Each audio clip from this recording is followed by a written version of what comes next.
Nuestro primer entrevistado, Eduardo, ¿no? Analista económico, experto en temas tributarios. Francisco Briones está ahí justamente ya en pantalla. Eduardo, ¿qué tal si arrancamos pues esta conversación? Gracias, Alberto. ¿Cómo está, Francisco? Qué gusto saludarlo. Hola, hola, ¿qué tal? Buenas noches con todos. También un gusto estar con ustedes. Sí, cuéntenos, Francisco, respecto del tema económico, ¿cuáles son los desafíos que cree usted que tiene ahora el presidente de la República? Porque el tema de la inversión pública creo que va a ser muy importante. Y adicional también a eso, la inversión internacional que debe de solicitársele.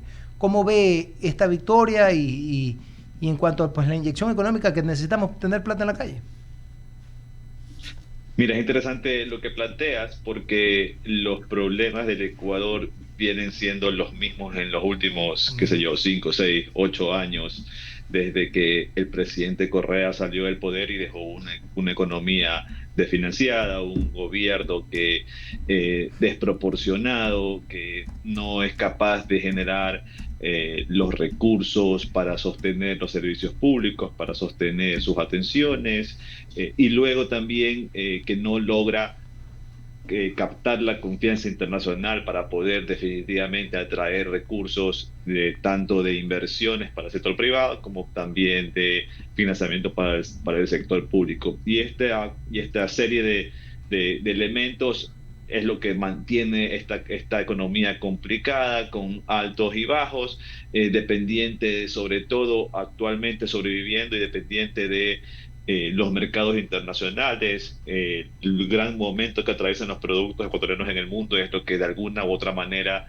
ha permitido a la economía local mantenerse a flote. Y ahora con este resultado de la elección, el presidente Noboa tiene el desafío de asumir soluciones quizás de fondo, ¿no? Y me parece que él ha sido claro en algunas ocasiones señalar que el problema empieza a solucionarse con reformas a la Constitución y muy probablemente sea tras ello que vaya a ir en las próximas semanas.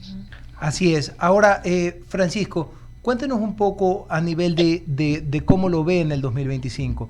¿Nos ve saliendo del problema? Por lo menos, creo que fue bueno el tema de que pues, se bajó el riesgo país.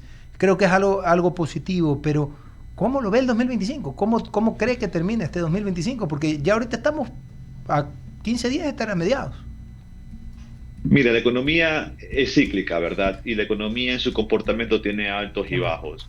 Tiene la fase recesiva y tiene la fase de recuperación y expansión. ¿Qué es lo que indica para el Ecuador este ciclo económico? Es que en el año 2024 llegamos a la parte más baja del ciclo, ¿verdad? A esa parte ya el valle, si se quiere decir, que se llama y se denomina propiamente recesión. El Banco Central acaba de mostrar su resultado de crecimiento, de estimación de crecimiento de la economía para el 2025, y que fue de -2%, y eso indica que fue un mal año, ¿no? Como todos lo sabemos. Para 2025 y en adelante viene ya este nuevo inicio del ciclo económico, y el ciclo económico inicia con la fase de recuperación para eventualmente llegar a la fase de expansión. Tú me dirás, oye, pero eso no se siente todavía en las calles, pues no se siente, no se ve tan claramente en las ventas o en la actividad económica. Sí, pudiera ser todavía más grande, pudiera ser crecimiento no de 2,3% como ahora dice el Banco Central que creceremos este año 2025, pudiera ser 4, 5, 6, 7, y eso es lo que cualquier economía robusta requeriría para generar ingresos, pero más allá de las magnitudes o del tamaño del crecimiento, este año sí se perfila para ser un año de recuperación económica, o al menos desde el punto de vista del ciclo de la economía, este año es donde empieza ya esa fase de reactivación de la economía para probablemente en algunos meses más, quizás ya más hacia el año 2026, encontrar ese pico alto de expansión y de crecimiento. Perfecto. Amanda Hidalgo. Qué gusto, Francisco, encontrarte en este panel. Tengo el gusto de conocerlo hace ¿Qué tal? bastante ¿Cómo tiempo. vas? Ajá. Qué bueno saludarte y también a las personas que se van enlazando a la señal de I99. Algunas observaciones sobre lo que tú has bien mencionado. Creo que el año pasado cerramos en una recesión que fue evidente, producto de los apagones. Se puede sentir en el bolsillo de los ciudadanos, pero quería consultarte acerca de algunos aspectos, especialmente para la gente que nos está escuchando. Yo he listado, digamos, un poco los factores que representan una crisis de corto plazo para la economía ecuatoriana. El Ecuador no está tan bien respecto a la inversión extranjera directa, tampoco sobre la producción petrolera que cayó, ya sabemos por qué temas. Algunos analistas plantean volver a preguntar la explotación de otro bloque, etcétera. El pleno empleo, que también ha caído, la gente no está, digamos, ocupando esta variable, llenando esta variable de población económicamente activa de pleno empleo, sino más bien que está cayendo en dinámicas de precarización, hoy conocidas como también dinámicas de uberización. Qué chistoso, pero bueno.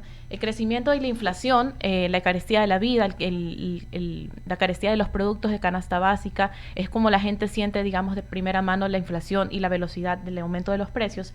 Y el sector fiscal ecuatoriano, que hoy por hoy, si bien tú mencionas, el Banco Central anunció que este año podríamos crecer alrededor del 2.3%, creo que es importante señalar que también nos enfrentamos a un nuevo gobierno que, si bien es continuismo del periodo pasado, prometió varias cosas, comprometió, sería el término, casi 500, o mejor dicho, 5.000 millones, me parece, en bonos, en distintos tipos de bonos, para inyectar a la economía ecuatoriana. ¿Cuál es tu opinión respecto a estos puntos? Bueno, has mencionado algunos, trataré de abordar la mayoría. Sí. Mira, en el tema de la inversión extranjera directa, que siempre se discute y se habla en el Ecuador, lo que yo siempre observo y comento en ese aspecto es que si uno ve la información y los datos a nivel de la región de América Latina, te das cuenta que somos un continente intensivo en atracción de inversión extranjera en recursos naturales, en minería y en petróleo, básicamente. O sea, esa ilusión que tenemos todos de querer decir o de que a algún momento pudiéramos decir que la inversión extranjera que llega a nuestros países es para instalar fábricas de microchips, fábricas de industrias automotrices, de vehículos o de productos tecnológicos o de generación avanzada, digamos, eso de un buen propósito y un buen objetivo, un buen sueño, pero la verdad es que nuestra región lo que atrae en verdad son recursos para minería, para petróleo y sus alrededores y sus derivados, ¿no? Gasolinas, Sí, gas natural, entre otras cosas, ¿verdad? Electricidad, entre otras cosas. Entonces, sí creo que nosotros nos hemos quedado ahí en la último vagón simplemente por los candados y los bloqueos que tienen nuestras leyes, empezando por la Constitución. Y he ahí, creo, uno de los puntos relevantes que tendrá el presidente Noboa si es que finalmente se decide o va por alguno de los caminos que permiten hacer reformas a la Constitución. Luego, tú comentabas también asuntos de inflación, comentabas asuntos de empleos, comentabas asuntos de temas fiscales, y yo creo que también ahí hay bastantes limitaciones y restricciones a nivel constitucional. Recordemos que a nivel constitucional está bloqueado la contratación por hora, está bloqueada también la tercerización y en algunas otras modalidades o esquemas laborales que pudieran ser o agregarle más dinamismo a la economía y que en las condiciones actuales tiene que ser valorados, ¿verdad?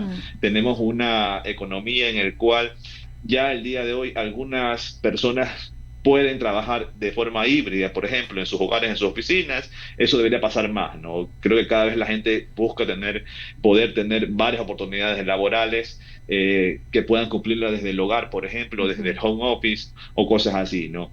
Y luego también el tema fiscal, y hay algunos elementos en la Constitución que complican y agravan el tema fiscal. Hay el asunto de la obligación de incremento del gasto público sin asociarlo a un incremento de los ingresos.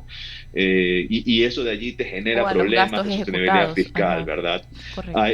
Hay asuntos también de asignaciones a los gobiernos autónomos descentralizados, hay las preasignaciones, hay el tema de la seguridad social. La seguridad social es una bomba de tiempo para el Ecuador, que también tiene que ser abordada por el gobierno central, y que es un peso para todos los ecuatorianos también, pero que también tiene sus limitaciones a nivel de constitución. Entonces yo sí veo que si bien no se resuelven las cosas con reformas a la Constitución, hoy en día empezar a aplicar ciertas soluciones sí están bloqueadas por la Constitución. Claro, o Entonces, sea, podríamos sí es estar frente necesario. a un momento como una oportunidad, ya sea una asamblea constituyente u otro tipo de reformas, consultas populares que puedan ser profundas, estructurales a la norma, es decir, a nuestra constitución.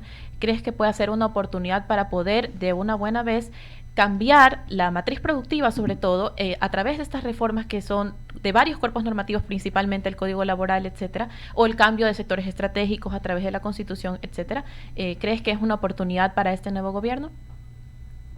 Me parece que sí, me parece que el Estado como tal, ¿verdad?, que está definido en la Constitución, necesita un rediseño que se acople a las condiciones actuales, tanto de que puede soportar la economía como de la real necesidad de las personas, ¿verdad? Tú mencionabas hace un momento los temas de acceso a empleo, bueno, y eso Ujú. incide en el ingreso, y eso incide también en el poder adquisitivo de la En el familia, gasto ¿verdad? de las Incide familias. también en en los niveles de pobreza, ¿verdad? Ujú. E incide en algunos aspectos sociales que sí creo que deben estar garantizados a la atención social, de protección social para las personas, pero también la Constitución también debe obligar o garantizar de que todo aquel que se pueda hacer cargo de sus propios problemas, de su propia vida, de sus propios gastos, se pueda hacer cargo de Ujú. esas cosas y no promover ineficiencias o no promover protecciones que quizás no son necesarias, sobre todo en un ambiente o un ámbito de escasez de recursos, donde tenemos que Ujú. preocuparnos exclusivamente que cada centavo que gaste el Estado en verdad esté ayudando y direccionado y focalizado en esas familias que realmente lo necesitan para comer, para transportarse a su lugar de trabajo y algunas para su salud y algunas otras necesidades que son indispensables para mejorar la calidad de vida de los seres humanos. Claro, que puede ser también no solo una reforma a través de políticas públicas, sino un llamado a la conciencia social. Con esto le doy paso a Michelle Maffei, que también te va a hacer una pregunta.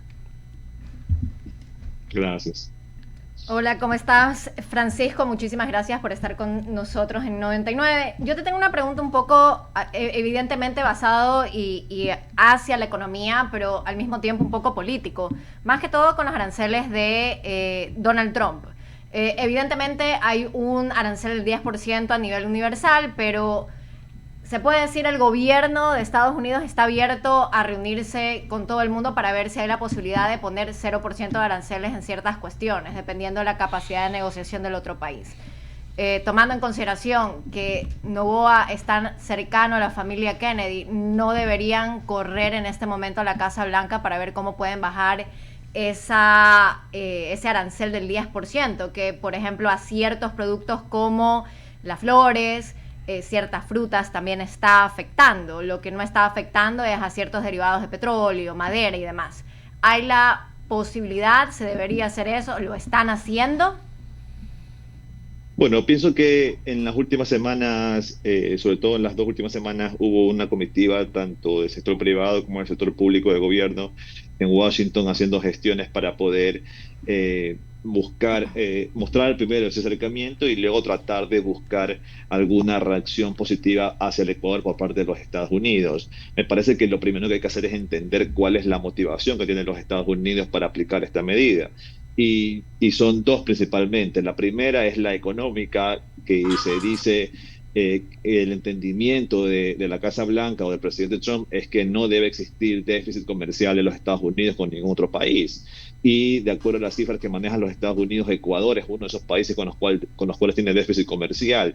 Y lo que él ha dicho es que mientras exista el déficit comercial, él no va a tomar ninguna decisión para mover ningún arancel. ¿Verdad? Y entonces eso de allí lo que nos deja la gran pregunta y la certidumbre es, oye, si es que el Ecuador decide bajarle todos los aranceles a los Estados Unidos y eliminarle todas los trámites, las trabas, digamos, las restricciones para arancelarias o de trámites que tiene, si Estados Unidos en verdad va a quitarnos ese arancel del 10%. Yo diría que no, porque eso primero lo que quiere ver Estados Unidos es que no exista déficit comercial y luego empezar a hablar de otras cosas. Y lo segundo es que aún si llegásemos a ese momento de llegar a eliminar el déficit comercial con los Estados Unidos, o que ellos, mejor dicho, eliminen el déficit comercial con nosotros, me parece que para Estados Unidos también es una medida de tipo fiscal, ¿verdad? Para recaudar y para obtener recursos que lo paguen, en palabras del presidente Trump, que los paguen el mundo, que por mucho tiempo los americanos han subsidiado al mundo o le han transferido recursos al mundo, pero ahora es el tiempo de que los ciudadanos del mundo paguen esos recursos a los americanos, y la forma de cobrarse es a través de los aranceles. Entonces, esa también es otra de las motivaciones. Más allá que luego nos tenemos que poner a hablar sin lugar a dudas de cuál es el verdadero objetivo del presidente Trump de cara con esta medida y a quienes realmente él quiere llamar a negociar. Él no quiere que Ecuador esté sentado en la mesa de negociación, es como que Ecuador es uno más y es el 0.01% del déficit comercial de los Estados Unidos. Él a quien quiere sentado en la mesa a negociar y sometiéndose a las condiciones de los Estados Unidos es a los países asiáticos, sobre todo, ¿verdad? Indonesia, China, Japón, y algunos otros más. Entonces, mientras esos países, que son los que él quiere, realmente no se sienten a dialogar o a tratar de llegar a acuerdos con los Estados Unidos, yo no veo escenario posible en el cual los Estados Unidos vaya a quitar la medida que ya dijo que por 90 días le puso 10% a todos los demás países que se han acercado a buscar mejores condiciones. Más bien pienso que esa es la nueva normalidad del comercio de los Estados Unidos, de un arancel promedio del 10% para el mundo. Francisco, mi última pregunta es acerca de la factibilidad de traer más empresas extranjeras acá al Ecuador, porque nosotros tenemos un problema de trabajo. La gente está desempleada, evidentemente el trabajo formal está cayendo, de paso los salarios en el Ecuador no están incrementando y el costo de vida, básicamente el PPP, que es la capacidad adquisitiva de cada persona per cápita, no está básicamente incrementando, al revés, nuestra capacidad adquisitiva está cayendo. ¿Qué tipo de empresas debería básicamente el Estado acercarse y ver la factibilidad de que vengan acá? Porque evidentemente el riesgo país cayó significativamente porque ya no hay incertidumbre y al mismo tiempo se requiere una estabilidad política para que incluso el riesgo país pueda bajar y que más personas puedan venir acá. O sea, el hecho de por qué Colombia y Perú tienen muchísima más inversión extranjera en general es simplemente porque tienen más estabilidad política, algo que en el Ecuador lamentablemente parecería que todavía no lo logramos. Bueno, más que la estabilidad política es la estabilidad jurídica, la seguridad jurídica, ¿no? En Perú en los últimos años han cambiado presidente tantas veces como comemos en el día, ¿no? Entonces, digamos, y aún así las inversiones continúan llegando y su economía sigue creciendo, pero es más allá de la estabilidad política, es la estabilidad y la seguridad jurídica, que creo que es uno de los principales problemas del Ecuador. ¿Qué tipo de inversiones vienen a Ecuador? Desde ese punto de vista, vienen las inversiones que son altísimamente rentables y con eso vuelvo a mi primer punto, ¿no? Que yo decía cuando hablábamos con Amanda de la inversión extranjera. ¿Por qué Latinoamérica típicamente es atractivo para inversión en recursos naturales? Bueno, uno, porque tienen los recursos naturales, ¿verdad? Y dos, porque es tan rentable en la inversión en esos sectores que logran cubrir los riesgos que representa invertir en sociedades y en países como los nuestros, tropicales como los de América Latina. Entonces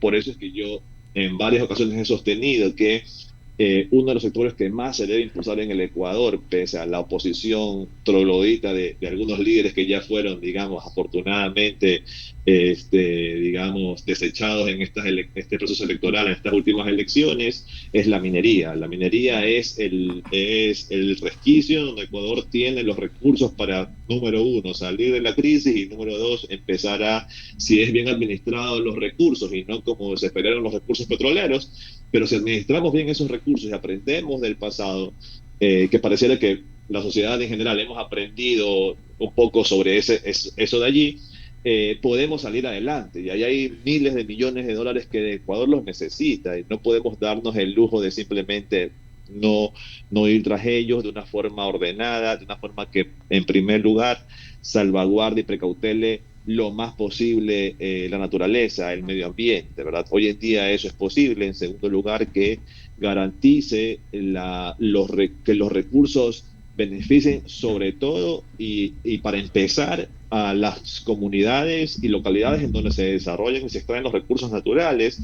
Y tercero, que esos recursos sean correctamente administrados por el Estado, ¿no? Y hay muchas prácticas o mejores prácticas en el mundo de cómo administrar los recursos provenientes de recursos naturales, y que Ecuador falló en eso con respecto a sus recursos petroleros, ¿no? Entonces, me parece que en este nuevo camino que está obteniendo el Ecuador y aparentemente en esta señal que ha dado la sociedad ecuatoriana al optar en esta última elección por el modelo que representa el presidente Noboa y no por el presidente, porque el que representa el expresidente Correa, me parece que es una señal para quizás tratar de entender o tratar de apostar de que los ecuatorianos hemos entendido de que los recursos hay que administrarlos bien, y que los necesitamos y que tenemos que buscar ese camino de la estabilidad para poder también sacar adelante nuestra economía, nuestros negocios, las empresas y las familias que son tan importantes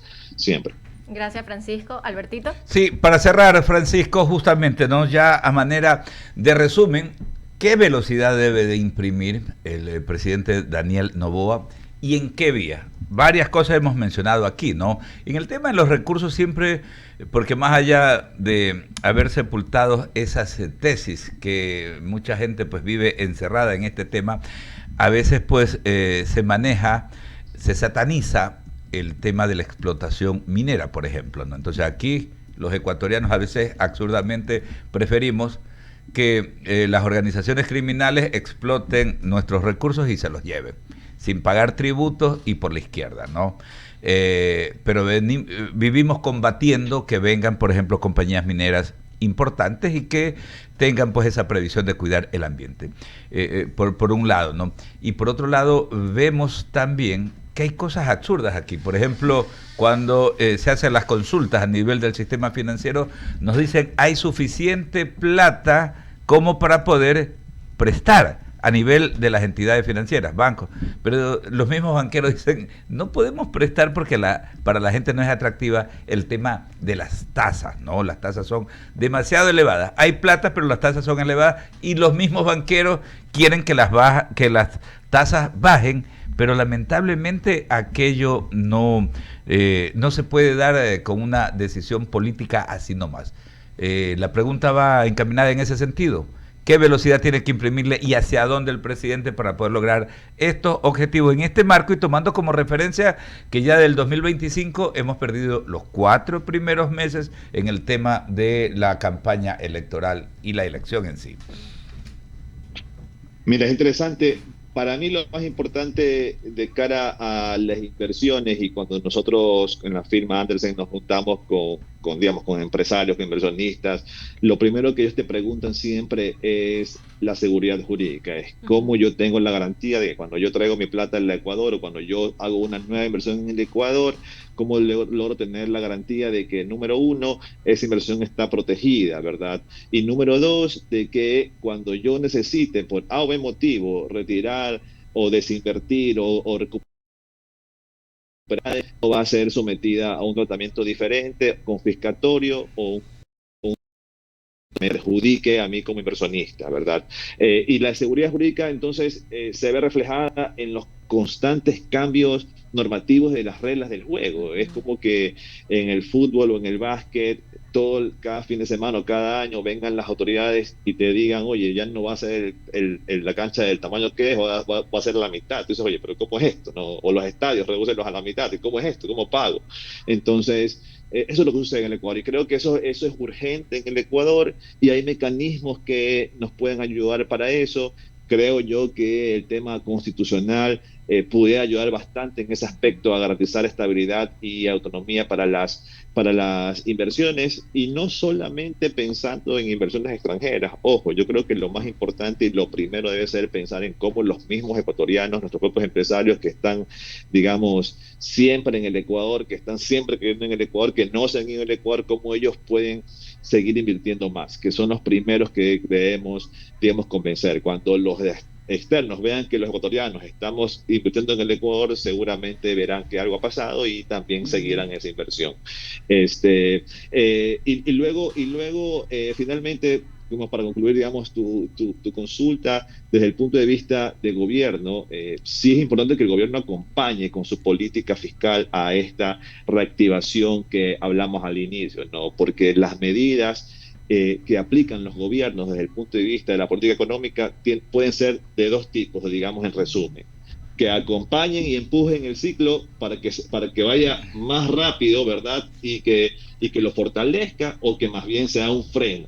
Entonces, lo peor que pudiera hacer el gobierno, o un gobierno en estos momentos en que la economía ha entrado a su fase de recuperación en el ciclo de la economía, es tomar decisiones de tipo recesivas, es decir, las que van a detener esa recuperación. Más bien, entonces, ahí lo que yo recomendaría siempre es analizar desde esa perspectiva las medidas económicas que se vengan, preguntarse siempre: oye, ¿estas medidas nos van a acompañar en la recuperación del ciclo, o nos van más bien a frenarlo y nos van a impedir, de tal punto que serán tiros al pie?